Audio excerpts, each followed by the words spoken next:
Hello, मेरा नाम है चंद्रहास। स्टडी स्मार्ट में आपका स्वागत है। दोस्तों, आप में से बहुत सारे लोग तैयारी कर रहे होंगे। कुछ लोग ऐसे होंगे आपके साथ ही आए होंगे तैयारी करने, उनका सिलेक्शन हो गया होगा और इस समय वो अपनी नौकरी पे होंगे। और वहीं आप अगर तैयारी कर रहे हैं, आपका सिलेक्शन नहीं हुआ है। और ज़्यादातर ऐसा होता है कि 90% जो स्टूडेंट्स होते हैं वो कॉम्पिटिटिव एग्ज़ाम्स में फेल ही होते हैं, क्योंकि बहुत ही कम सीट्स होती हैं और बहुत ज़्यादा कंपटीशन होता है। आप अलग अलग कंपटीशन की तैयारी करते हैं। ऐसा तो नहीं है कि आप केवल बैंक की ही तैयारी कर रहे हैं, आप रेलवे की भी तैयारी कर रहे हैं, एसएससी की भी तैयारी कर रहे हैं, स्टेट लेवल एग्ज़ाम्स की भी तैयारी कर रहे हैं, लेकिन फिर भी आपका सिलेक्शन नहीं हो रहा है। तो उसके पीछे रीज़न क्या है? या तो आपके अंदर कोई कमी है, या तो एग्ज़ामिनेशन जो कंडक्ट हो रहा है उसमें कोई कमी है। तो देखिए, कमी तो कंडक्शन में नहीं है। जिस तरीके से एग्ज़ाम कंडक्ट हो रहे हैं उसी तरीके से बहुत सारे लोग सेलेक्ट भी हो रहे हैं। सीटें कम ज़्यादा होती हैं, वो तो ठीक बात है, लेकिन जो कमी आपके अंदर है वो कौन सी है जिसकी वजह से आप बार बार फेल हो रहे हैं? उस कमी को अगर हम पहचानेंगे, तब देखिए, अगर आप उसको दूर कर लेते हैं तो आपका भी जो सिलेक्शन है वो बस कुछ ही महीनों की बात है, आपका भी सिलेक्शन हो जाएगा। लेकिन आपको दूर करना होगा। और यहाँ पे सबसे इम्पॉर्टेंट बात ये है कि आपको बातों को ध्यान से सुनना होगा।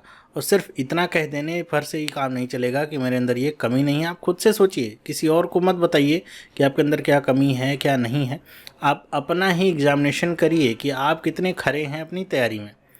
तो जो सबसे इम्पॉर्टेंट पॉइंट है, यहाँ पे मैंने इसको पॉइंट वाइज रखा हुआ है ताकि आपको एक एक बात मैं बता सकूँ। पूरी वीडियो ध्यान से देखेंगे तो अच्छे तरीके से समझ में आएगी। जो सबसे पहला पॉइंट वो ये है कि सिलेबस की पूरी समझ नहीं होती है। अगर आप पूरी तरीके से अपना सिलेबस नहीं समझते हैं, बिना सिलेबस समझे अगर आप तैयारी कर रहे हैं, सबसे बड़ी कमी यही होती है, बच्चों का सिलेक्शन नहीं होता है। अब आप कहेंगे तो बहुत छोटी सी बात है। बिल्कुल नहीं, छोटी बात बिल्कुल नहीं है। मैंने जैसा पहले आपको बताया कि कोई भी बच्चा, बहुत ही कम लोग ऐसा होते हैं जो केवल एक ही एग्ज़ाम की तैयारी कर रहे होते हैं। बहुत ज़्यादा डेडिकेटेड होंगे कि केवल बैंक की तैयारी करेंगे, वो केवल एसएससी की तैयारी करेंगे, बाकी और किसी भी ना तो एग्ज़ाम की तैयारी करते ना तो देते हैं। अगर ऐसा है, ठीक है। ऐसा अगर नहीं है, आप अलग अलग एग्ज़ाम की तैयारी कर रहे हैं। अब जैसे आपके सिलेबस में लिखा है कि क्वांटिटेटिव एप्टीट्यूड आएगा बैंक में, ओके, बैंक के एग्ज़ाम में। मैं और किसी एग्ज़ाम की बात नहीं करता हूँ, केवल बैंक के जो एग्ज़ाम्स होते हैं उसकी बात करता हूँ। आप बैंक के एग्ज़ाम्स में ही अगर जाइए तो एक आरआरबी का पेपर होता है, रीजनल रूरल बैंक का। उसके बाद एक आईबीपीएस जो पीओ और बैंक्स होते हैं उनका पेपर होता है। उसके अलावा एसबीआई का अपना अलग पेपर होता है। केवल क्वांटिटेटिव एप्टीट्यूड ऐसे आप पढ़ेंगे और केवल आप आरआरबी की तैयारी के लेवल का पेपर अगर आपने पढ़ लिया तो बाकी एग्ज़ाम नहीं क्लियर कर सकते, ओके। क्योंकि जो चीज़ें आरआरबी में पूछी जाएंगी आईबीपीएस पीओ में, उससे लेवल उसका हाई होगा। यही बात एसबीआई पीओ पे आएगी कि एसबीआई पीओ में उससे ज़्यादा हाई लेवल के क्वेश्चंस होंगे। तो आप तैयारी क्या कर रहे हैं? क्वांटिटेटिव एप्टीट्यूड सिर्फ पढ़ने भर से नहीं होता। टाइम एंड वर्क, अगर मान लीजिए एक टॉपिक आ गया यहाँ पे कि यहाँ पे लिखा है कि टाइम एंड वर्क आएगा, आपने पढ़ लिया, यहाँ भी वही आएगा, यहाँ भी वही आएगा, लेकिन तीनों के लेवल में डिफरेंस होगा। तो सिलेबस अगर आपने नहीं समझा है, पैटर्न नहीं समझा है एग्ज़ाम का, तब आपके लिए बहुत ज़्यादा मुश्किल होती है। ये तो बैंक की बात हो गई। क्वांटिटेटिव एप्टीट्यूड आपका एसएससी में भी आता है, लेकिन एसएससी में जो आपका क्वांटिटेटिव एप्टीट्यूड आएगा उसमें जो अर्थमेटिक का पार्ट होता है वो तो होता ही होता है। उसके साथ साथ जैसे इस तरह का जो पार्ट है, जो बैंक का पार्ट है, इसमें डेटा इंटरप्रिटेशन बहुत ज़्यादा हैवी पार्ट रहता है। उससे बहुत सारे क्वेश्चंस पूछे जाते हैं, बहुत तरह के क्वेश्चंस पूछे जाते हैं, मतलब काफ़ी हैवी होता है। हम बात करें अगर एसएससी की, तो एसएससी में डेटा इंटरप्रिटेशन बहुत ही लो लेवल का आता है अगर आप बैंक की तैयारी कर रहे हैं तो, ओके। बाकी का जो पार्ट होता है जिसको हम एडवांस मैथ की के नाम से जानते हैं, जो कि थोड़ा बहुत एसबीआई में भी पूछा जाता है, वो बहुत ज़्यादा हाई होता है, बहुत ज़्यादा हाई लेवल का होता है। तो अगर आप केवल क्वांटिटेटिव एप्टीट्यूड पढ़ रहे हैं, आपने केवल बैंक के लिए पढ़ा हुआ है, तो आप एसएससी का एग्ज़ाम देंगे कहाँ से निकलेगा? आपका एडवांस मैथ उतना स्ट्रॉन्ग है नहीं, जो कि सबसे ज़्यादा नंबर का पूछा जाता है, ओके। आपने तैयारी कर ली है डीआई की, मेरे को बहुत आता है, तो एसएससी में केवल 5 नंबर की डीआई आएगी तो वो भी बहुत आसान होगी। तो आप क्या करेंगे? कुछ नहीं कर सकते। और आप देखते हैं कट ऑफ कितना ज़्यादा जाता है। तो जब तक आप सिलेबस को पूरी तरीके से नहीं समझेंगे, अगर आप बैंक की तैयारी करें तो बैंक का सिलेबस पढ़िए, एसएससी की तैयारी कर रहे हैं तो आप जो बैंक वाला पढ़ रहे हो तो पढ़िए ही, साथ ही साथ एडवांस मैथ की अलग से प्रैक्टिस करिए। जो एसबीआई में पूछी जाती है एडवांस मैथ, तो बहुत उतना लेवल की नहीं होती जितनी कि एसएससी में पूछी जाती है। और एसएससी में बहुत ज़्यादा नंबर क्वेश्चन पूछे जाते हैं। सिलेबस का मतलब एक तो ये है कि आपको क्या पूछा जा रहा है वो तो ठीक है, कहाँ से कितना पूछा जा रहा है ये भी आपको समझ में आना चाहिए। डेटा इंटरप्रिटेशन की लोग तैयारी करते हैं, ठीक है, कुछ लोग होते हैं जो कि SBI का एग्ज़ाम देने के, IBPS का भी देने जाते हैं, सोचते हैं कि जो वहाँ पे अर्थमेटिक वाला सेक्शन है इतना ज़्यादा नहीं पूछा जाता है, मैं DI अगर कर लूँगा तो मेरे 15 से 20 नंबर, 25 नंबर, 30 में से आराम से मिल जाते हैं।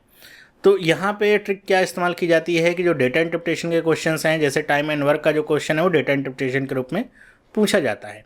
तो आपको तैयारी क्या करनी है, अगर आपसे कोई मिला, मान लीजिए 2 साल पहले तैयारी कर रहा है, 3 साल पहले, कहेगा अरे अर्थमेटिक तो बहुत कम आती है, डेटा इंटरप्रिटेशन पे ध्यान दो। अर्थमेटिक आपने पढ़ा ही नहीं, सारा का सारा डेटा इंटरप्रिटेशन अर्थमेटिक के कोर उठा के दे दिया गया।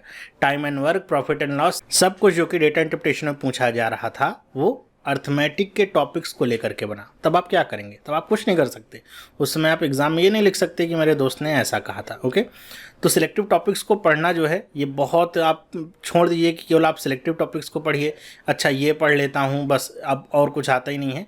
आप जो सिलेबस आता है, जब भी वैकेंसी आती है उसके साथ एक सिलेबस भी आता है, सिलेबस को देखिए, जो जो उसमें कहा गया है सब कुछ पढ़िए, क्योंकि कहाँ से कितने नंबर का क्वेश्चन पूछा जाए कोई भरोसा नहीं। ओके, और दूसरी इसी से इम्पॉर्टेंट बात निकलती है, इसी से लिंक की बात निकलती है, जैसा भी मैंने आपको बताया कि इस चक्कर में मत पड़िए कि अब ये नहीं पूछा जाता है। ओके, आप एग्ज़ामिनेशन पैटर्न को अगर आप देखेंगे तो अगर आप केवल प्री का एग्ज़ाम देने जा रहे हैं बैंक का ही, तो उसमें अगर 4 शिफ्ट हो रही हैं तो पहले शिफ्ट में सिलॉजिज्म पूछा जा रहा है, दूसरे में नहीं पूछा जा रहा है, तीसरे में सिलॉजिज्म फिर से पूछा गया है, और चौथे में सिलॉजिज्म की जगह पे कोडिंग एंड डिकोडिंग का क्वेश्चन आ गया है। ओके, कहीं कोडिंग एंड डिकोडिंग आया, कहीं नहीं। अब जिसने मान लीजिए दूसरे शिफ्ट में पेपर दिया होगा वो तो आपको आके यही कहेगा भैया आप सिलॉजिज्म पूछे नहीं जाता, पढ़ के जाने कोई मतलब नहीं।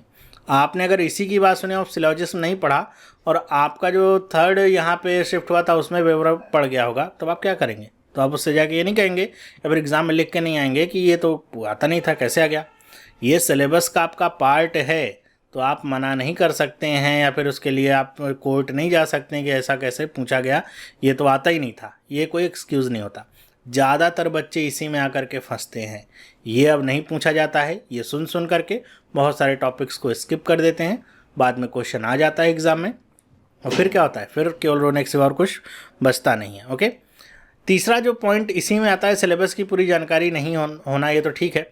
इसी के साथ जब आप तैयारी कर रहे होते हैं तो बहुत ज़्यादा PDF का जंक आप यहाँ पे स्टोर कर लेते हैं। PDF का जंक क्यों करा? ज़रूरी नहीं है कि, मतलब मेरा कहने का मतलब नहीं कि जो PDF आप यहाँ पे स्टोर कर रहे हो सारी की सारी ख़राब हैं, इसमें कंटेंट की कमी या फिर क्वालिटी कंटेंट नहीं। मेरे कहने का मतलब ये है कि जब आप कोई अच्छी भी चीज़ आप जमा करते रहते हैं, उसका यूज़ नहीं करते, वो जंक ही बन जाती है। वही हाल ज़्यादातर लोगों के साथ होता है, वो कंटेंट जमा करने में ही लगे रहते हैं। कहीं से किसी की नोट्स मिल जाए उसको रख लेंगे, कहीं से PDF मिल जाए उसको रख लेंगे, कहीं से किताब मिल जाए उसको रख लेंगे। पढ़ना उतना नहीं है, जितना पढ़ना नहीं है उससे ज़्यादा आप स्टोर करते रहते हैं। ओके, तो इससे क्या होता है कि आपको ये लगने लगता है, एक ही टॉपिक आपने टाइम एंड वर्क अगर पढ़ा, कहीं से थोड़ा बहुत पढ़ा, आपने PDF ले लिया, फिर आपने तीसरी जगह से पढ़ा उसका भी PDF ले लिया, चौथी जगह से पढ़ा उसका भी PDF ले लिया। होता क्या गया, आपने क्या किया कि सारे PDF इकट्ठा कर लिए, फिर साथ में अब उसको लेकर के देखा कि अरे टाइम एंड वर्क के तो मेरे पास 20 PDF हैं, अब मैं कहाँ से पढूं? कोई बात नहीं, मैं पढ़ता नहीं हूँ इसको, मैं और कहीं से ले लेता हूँ, वहाँ से जो हैंड रिटन नोट्स मिलते हैं वहाँ से लेकर पढ़ता हूँ। तो आप क्या कर रहे हैं? अपना टाइम वेस्ट कर रहे हैं। ओके, दूसरा आपका स्ट्रेस बढ़ता जा रहा है कि अरे टाइम एंड वर्क का इतना बड़ा सिलेबस है, इतने PDFs हैं मेरे पास, इतनी नोट्स हैं, कैसे कवर होगा, केवल एक टॉपिक इतना बड़ा है, तो स्ट्रेस और आपका बढ़ता जाता है। ओके, तो ये हमेशा आप तैयारी करके रखिए कि जो जंक है वो ना जमा हो। PDFs आपको मिलती रहती हैं, सभी प्रोवाइड करते हैं, लेकिन आपको किससे कितना पढ़ना है वो पता होना चाहिए।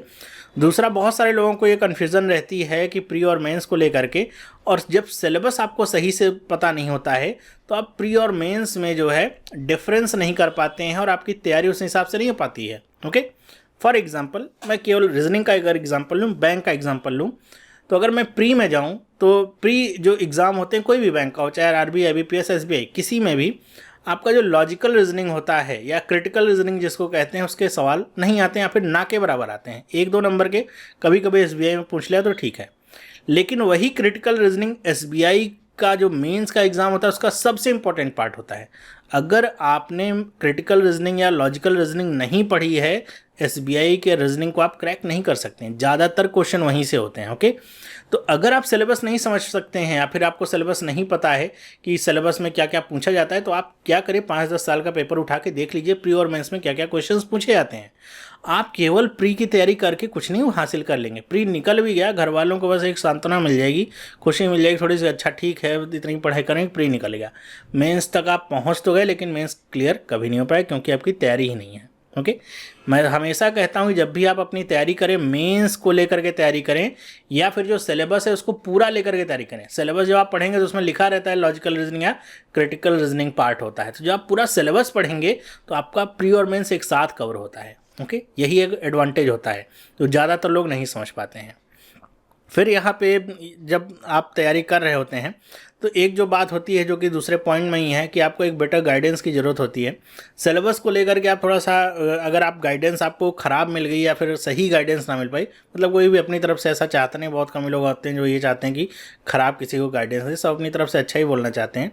लेकिन अगर आपकी गाइडेंस सही नहीं हुई, आपको पता नहीं चल पाया क्या पढ़ना है और क्या छोड़ना है, क्या पढ़ना है, ठीक है, क्योंकि मैथ का सिलेबस देखिए, आप इंग्लिश का सिलेबस देखिए, आप जीए का सिलेबस देखिए, जीए का सिलेबस इतना वास्ट है, आपको पता ही नहीं कि क्या पढ़ना है या फिर आप कह लीजिए क्या छोड़ना है, कि मतलब क्या नहीं पढ़ना है। अगर ये आपको नहीं पता तो आप कितना भी पढ़ते जाइए सब कम ही लगेगा आपको। ओके, आपको वहाँ पे देखना होगा क्या पढ़ना है और क्या छोड़ना है, इसके लिए आपको गाइडेंस की ज़रूरत होगी। अगर सही गाइडेंस आपको नहीं मिल पाती है तो आपके लिए ये काम टफ हो जाएगा। सही गाइडेंस मिलने के लिए बहुत सारी चीज़ें हो सकती हैं, जैसे कुछ लोग जो आपके दोस्त सेलेक्ट हुए हैं उनसे आप पूछ सकते हैं, आपके बड़े भाई या बहन हो सकती हैं उनसे आप पूछ सकते हैं, आपके कुछ टीचर्स हो सकते हैं उनसे आप पूछ सकते हैं। तो सब को लेकर के आप ये देखिए कि क्या निकल के आता है, क्या कॉमन पॉइंट्स है जो सब में कॉमन है। ओके, बाकी थोड़ा बहुत वेरिएशन रहता ही रहता है। बाकी ऑनलाइन इतने मटेरियल उपलब्ध हैं, आप वहाँ से भी देख सकते हैं क्या एग्जाम में पूछा जाता है और क्या नहीं पूछा जाता है। सबसे अच्छा तरीका यही होता है कि आप पिछले 5 से 10 साल का पेपर ले लीजिए, आपको ये भी पता चल जाएगा कि वेरिएशन कैसा हो रहा है एग्जाम में, हर ईयर में कैसा लेवल बढ़ता जा रहा है, कैसा वेरिएशन हो रहा है और क्या पूछा जाता है, कौन सा टॉपिक इंपॉर्टेंट है किस एग्जाम के लिए। चाहे बैंक की बात करूँ, बैंक में भी आरआरबी, आईबीपीएस, एसबीएम क्या पूछा जाता है, एसएससी की बात करूँ, सीजीएल में क्या पूछा जा रहा है, क्या ट्रेंड चल रहा है, वो आपको पता चलेगा। यही जिसको नहीं पता होता, ये बहुत छोटी सी बात है, बिना इसको आप सिलेबस को समझे बिना जब तैयारी शुरू कर देते हैं कि क्वांटिटेटिव एप्टीट्यूड ही पढ़ना है, बिना समझे कि क्या क्वांटिटेटिव एप्टीट्यूड में क्या पढ़ना है भाई, बिना इसको समझे अगर आप तैयारी कर रहे हैं, चाहे बैंक की हो, चाहे एसएससी की हो, चाहे रेलवे की हो, किसी की भी तैयारी होगी आपकी सही नहीं हो पाएगी। ओके, इसी को मतलब ये तो आपका टॉपिक कवर हो जाता है। अगला जो टॉपिक है वो ये है कि बिना सोचे टॉपर्स की रणनीति का पालन करना। अब इसको लेकर आप में बहुत सारे लोगों को मतभेद भी हो सकता है मेरी इस बात से, लेकिन मैं क्या कहना चाहता हूँ उसको आप समझिए कि जब भी हम एग्ज़ाम हो जाता है, हम देखते हैं बहुत सारे वीडियोस पढ़ जाते हैं जो टॉप किए रहते हैं कि उसने क्या किया था, वो क्या किया था, आपके लिए मोटिवेटिंग होता है, अच्छी बात है, आप उसको देखिए। लेकिन उसमें बुरी बात क्या होती है कि जब आप बिना सोचे समझे टॉपर्स जो भी टॉप किए रहते हैं उनकी स्ट्रेटजी को फॉलो करने लगते हैं। कभी भी किसी की स्ट्रेटजी को फॉलो नहीं करना चाहिए, ये बात मैं आपको हमेशा से समझाता आया हूँ। आपको अपनी स्ट्रेटजी अपने अनुसार खुद बनानी चाहिए। ऐसा क्यों? क्योंकि सब की अपनी खासियत होती है, कुछ टॉपिक्स आपके अच्छे होते हैं, कुछ आपके कमज़ोर होते हैं। आपकी जो लाइफ स्टाइल है वो बहुत ज़्यादा मैटर करती है कि आप तैयारी कैसे कर रहे हैं। मतलब हो सकता है कि आप अपने घर पे रह के तैयारी कर रहे हो, वहीं हो सकता है कुछ लोग अपना घर छोड़ करके दूसरी जगह पे किराए पे रह करके तैयारी कर रहे हो। तो बहुत सारी चीज़ें डिपेंड करती हैं कि आप अपनी तैयारी कैसे कर रहे हैं और उसी के अनुसार आप अपनी तैयारी या फिर अपनी प्रिपरेशन स्ट्रेटजी को बनाइए, ना कि किसी की फॉलो करिए। हो सकता है किसी ने टॉप किया है और उसने आपको बता दिया कि मेरा टाइम टेबल ऐसा था कि मैं सुबह 5 बजे उठ जाता था, 5 बजे उठने के बाद फिर मैं सुबह से लेकर के 6 घंटे में जीए पढ़ता था। ओके, उसके बाद में 3 घंटे रीजनिंग पढ़ता था और 1 घंटे मैथ पढ़ता था या फिर क्वांटिटेटिव एप्टीट्यूड पढ़ता था। ओके, बाकी का जो समय बचता था उसमें 15-20 मिनट में मैं इंग्लिश जो होता था उसको देख लेता था। बस इतना करके मेरा निकल गया।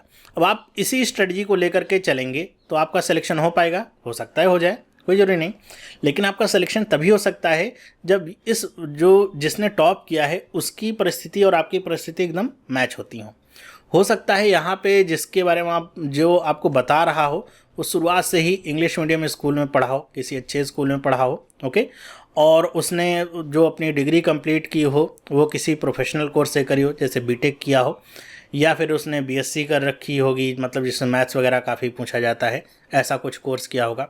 तो अगर ऐसा है ठीक है, तो उसके लिए क्या होगा, इंग्लिश मीडियम से वो पढ़ा है, शुरुआत से उसकी इंग्लिश में काफ़ी इंप्रूवमेंट है, उसको पेपर पढ़ना नहीं है आपकी तरह, उसको काफ़ी पहले से ही पता है कैसे चीज़ें हो रही हैं। ओके, दूसरी बात, जब वो प्रोफेशनल कोर्स कोई किया, जैसे बीटेक वगैरह है या फिर प्रोफेशनल कोर्स हैं, तो बड़े सारे कोर्स आते हैं। अगर उसने बीटेक किया है, बीएससी किया है, एमएससी किया है, पीएचडी किया है, मैथ्स वगैरह उसकी काफ़ी अच्छी होगी पहले से ही, तो उसको इस पर इतना ज़्यादा जोर देने की ज़रूरत नहीं है। ओके, बस उसको प्रैक्टिस के लिए चाहिए कि ये चीज़ ऐसे होती है, उसको पता है कैसे होना है, क्या फार्मूला लगना है, कैलकुलेशन कैसे स्ट्रॉन्ग करनी है, उसको ये सारी चीज़ें पहले से ही पता है, तभी तो वो आगे इतना पास हुआ है। ओके, रीजनिंग में भी उसको इसीलिए इतने ज़्यादा मेहनत करने की जरूरत नहीं।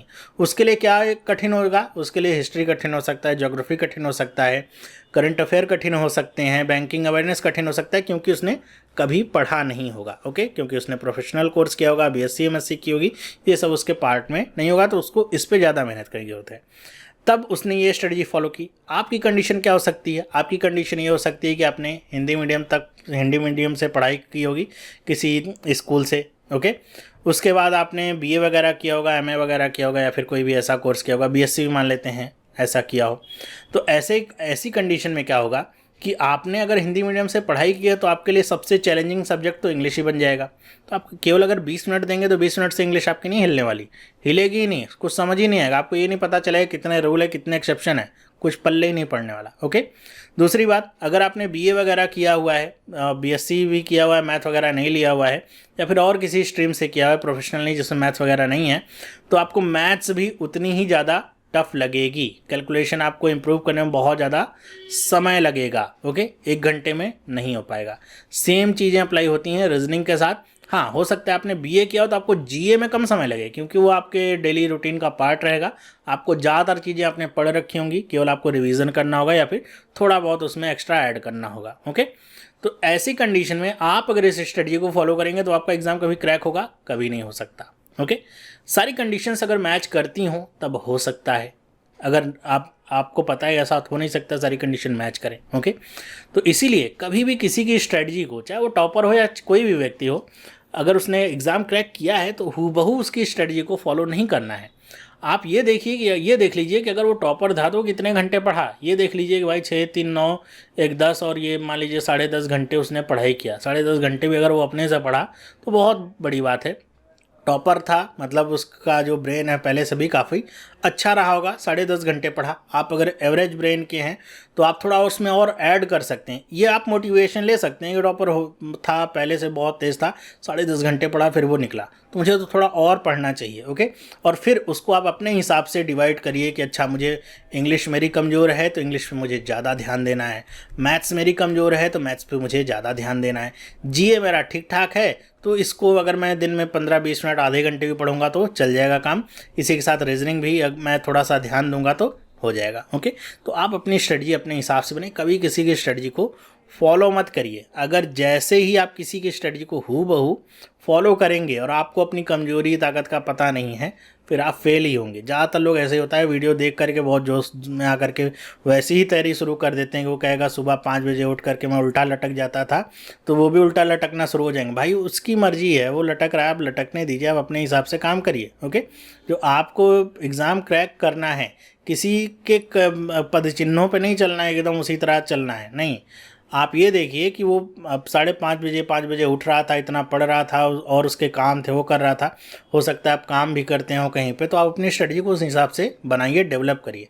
ज़्यादातर लोग जो फॉलो ही केवल करते हैं तो वो आगे उनका काम नहीं हो पाता है। ओके, अगला यहाँ पे मैं आपको टॉपिक बताऊँ, ये होता है जो बहुत सारे लोगों में मैंने देखा है, काफ़ी सारे लोगों में इसको देखा है। एक तो ये होता है कि वो बहुत ज़्यादा तनाव ले लेते हैं, या तो वो बिल्कुल भी तनाव नहीं लेते हैं। 2 तरह के लोग मैंने बहुत देखे हैं। एक तो ऐसे लोग होते हैं बहुत ज़्यादा सीरियस होते हैं, उनको पता होता है कि मैं अपना घर छोड़ करके इतनी दूर आया हूँ यहाँ पे तैयारी करने, दिल्ली में, इलाहाबाद में, लखनऊ में, बहुत दूर हूँ, इतना पैसा खर्च हो रहा है, माँ बाप की कंडीशन फाइनेंशियल उतनी साउंड नहीं है, तो बहुत ही पैसा भी खर्च यहाँ पे हो रहा है और मुझे जल्दी से जल्दी को एग्ज़ाम को निकाल भी लेना है, केवल मैं इस बार पहले अटेम्प्ट में ही एग्ज़ाम को निकाल लूँगा, केवल फर्स्ट अटेम्प्ट जो होगा उसी में मुझे एग्ज़ाम को निकालना है। अगर इसमें नहीं निकला तो फिर आगे कुछ हो नहीं सकता। ओके, बहुत ज़्यादा वो तनाव लेते हैं, मतलब इसलिए नहीं कि उनको आदत है, इसलिए कि उनके परिस्थितियाँ वैसी नहीं है, मतलब उतनी अच्छी नहीं है। तो इस वजह से वो केवल पढ़ते रहते हैं, कोई सोशल इंगेजमेंट उनका नहीं होता है, सोशल गैदरिंग में वो शामिल नहीं होते हैं, किसी से मिलते जुलते नहीं, किसी से बोलते नहीं हैं, अपने आप में बस पढ़ते हुए लगे रहते हैं। दूसरे टाइप के स्टूडेंट ऐसे होते हैं जो बिल्कुल भी तनाव नहीं लेते हैं, मतलब उनको लगता है ठीक है तैयारी वारी करना है ठीक है, लेकिन ऐसा थोड़ी ना होगा पहले अटेम्प्ट में ही हो जाएगा। सुनते होंगे आप भी, ऐसे भी लोग होते हैं कि अभी तो तैयारी शुरू ही करी है, अभी तो कम से कम 1 साल 2 साल 3 साल तो लगेगा ही, शुरुआत तुरंत ही थोड़ी ना हो जाएगा, शुरुआत में ही हम 6 महीने में एग्ज़ाम निकालेंगे, ऐसा तो कभी हुआ ही नहीं है। तो ऐसे भी लोग होते हैं जो इस तरह से भी बात बोलते हैं, जो एक तो होते हैं जो बहुत टेंशन लेते हैं और दूसरे होते हैं जो बिल्कुल भी टेंशन नहीं लेते हैं। देखिए, स्ट्रेस लेना एक आपके लिए अच्छी बात होती है, ऐसा भी नहीं कि आप एकदम से स्ट्रेस नहीं लेंगे एग्ज़ाम नहीं निकलेगा, और बहुत ज़्यादा अगर आप स्ट्रेस ले लेंगे तब भी आपका एग्ज़ाम नहीं निकलेगा, क्योंकि तब आपका ज़्यादातर समय केवल इस बात पे आपका दिमाग फोकस करेगा कि आपको इस बार निकाल लेना है, बजाय इस बात के कि आपको क्या पढ़ना है क्या नहीं पढ़ना है, कैसे आपको आगे बढ़ना है। ओके, तो बहुत ज़्यादा भी अगर आप स्ट्रेस लेते हैं तो भी आपके लिए अच्छा नहीं, एकदम से भी नहीं लेते कि एकदम फ्री हुआ चलो ठीक है एग्ज़ाम निकला तो निकला, नहीं तो कोई बात नहीं। ओके, ये जो तरीका है ये भी सही नहीं है। बीच का रखिए कि थोड़ा बहुत स्ट्रेस लीजिए आप, कि आपको एग्ज़ाम निकालना है, आप इतनी दूर से पढ़ने आए हैं, अब आपका पैसा खर्च हो रहा है, या आप अगर एग्ज़ाम निकाल लेंगे तो आपका जो घर है वो भी अच्छा हो जाएगा, आपके जो पेरेंट्स हैं उनको भी बहुत ज़्यादा खुशी मिलेगी, आपकी भी ज़िंदगी बन जाएगी, ठीक है। अब एकदम से तनाव लेकर के बैठ जाएंगे तो उसमें कुछ नहीं होगा, दिमाग भी कम काम करने लगेगा, सेहत भी आपकी ख़राब हो जाएगी, क्योंकि स्ट्रेस की वजह से बहुत सारी आपकी जो सेहत होती है वो प्रभावित होती है, तो बहुत सेहत भी ख़राब हो जाएगी, फिर आप एग्ज़ाम की तैयारी कैसे करेंगे।